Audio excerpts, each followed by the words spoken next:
मला नाशिकला यायची माझी तिसरी वेळ आहे. विद्यार्थी दशेत मी एकदा 2 वेळा आलेलो आणि आता डेमॉन्स्ट्रेशनच्या निमित्ताने मी आत्ता आलो इथे.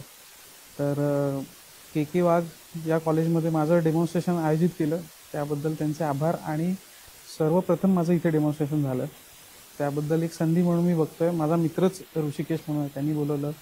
संस्थेचे प्राचार्य वगैरे या सगळ्या जणांनी, म्हणजे हे सगळे वरिष्ठच मंडळी, त्यांनी मला इथे बोलवलं त्याबद्दल त्यांचे आभार. आणि तसं बघितलं तर नाशिकमध्ये येण्याचं भाग्य असं की इथे बरेच चांगले चित्रकार आहेत. त्या चित्रकारांच्या वास्तव्यामध्ये आपल्याला बरेचदा, म्हणजे मला चांगला योग आला राहायचा.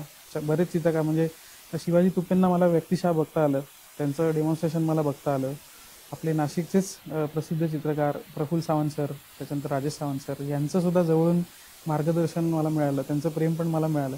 आणि अजूनही सर चांगले संपर्कात आहेत आणि त्यांचा परिचय फार चांगला आहे. त्यामुळे त्यांच्या बऱ्याच इनपुट्सचा माझ्या कलेच्या याच्यामध्ये मला ग्रोथ करण्यासाठी फायदा झाला.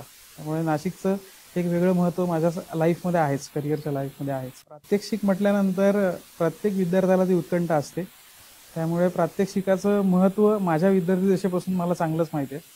त्यामुळे विद्यार्थ्यांना नेमकं काय अपेक्षित असतं, त्यांच्या मनात काय प्रश्न असतात, तर ते पूर्णपणे त्याची कल्पना माझ्या मनात आहे. आणि विद्यार्थी छान, प्रतिसाद त्यांचा चांगला होता. बऱ्याच संख्येने ते उपस्थित होते. त्यांना काही गोष्टी ज्या बघायच्या होत्या त्या आय होप त्यांना मिळाल्या असतील बघताना. पण त्यांचा उत्साह फार होता. त्यांचं प्रदर्शन बघताना पण त्यांच्या कलाकृती बघून त्यांचा अंदाज येतो की ते फार मनपूर्वक काम करत आहेत.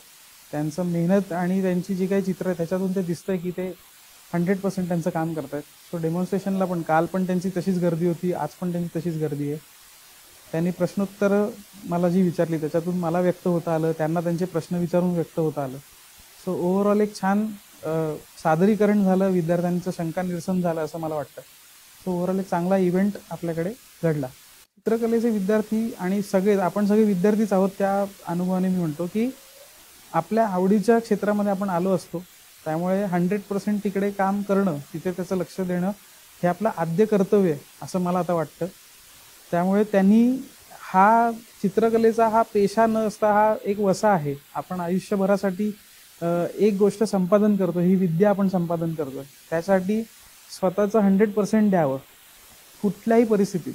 आपण सगळे परिस्थितीशी प्रत्येकजण बांधील आहोतच. आपल्याला कुठल्या ना कुठल्या गोष्टी, कारणं आपल्या मार्गापासून दूर जाण्यासाठी कायमच उभ्या असतात. तर मला असं वाटतं नेटाने त्याच्या जिद्दीने आपण मागे लागलं पाहिजे, हाच मला असं वाटतं. आणि हा सगळ्यांसाठीच मला वाटतं, कारण आपण सगळेजण त्या रस्त्यावर आहोत. तर कोणीही ही जी काही सुंदर कला आहे ह्याला जर जोपासायचा प्रयत्न करत आहेत, त्याला आत्मसात करायचा प्रयत्न करतायत, तर मला वाटतं त्यांनी 100% त्याच्याकडे दिलं पाहिजे.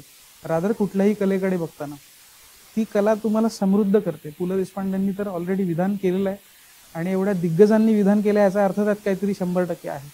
त्यामुळे त्यांनी सगळ्यांनी 100% हे काम करणं गरजेचं आहे. मला सगळ्यात प्रमाणे एक आनंद पण वाटला की विद्यार्थी फार प्रामाणिक आहेत, चांगल्या पद्धतीने काम करत आहेत. जी काही त्यांना शिक्षकांनी केलेली मार्गदर्शन आहे त्याला ते पुरेपूर न्याय देत आहेत, सांगितल्याप्रमाणे ते काम करत आहेत.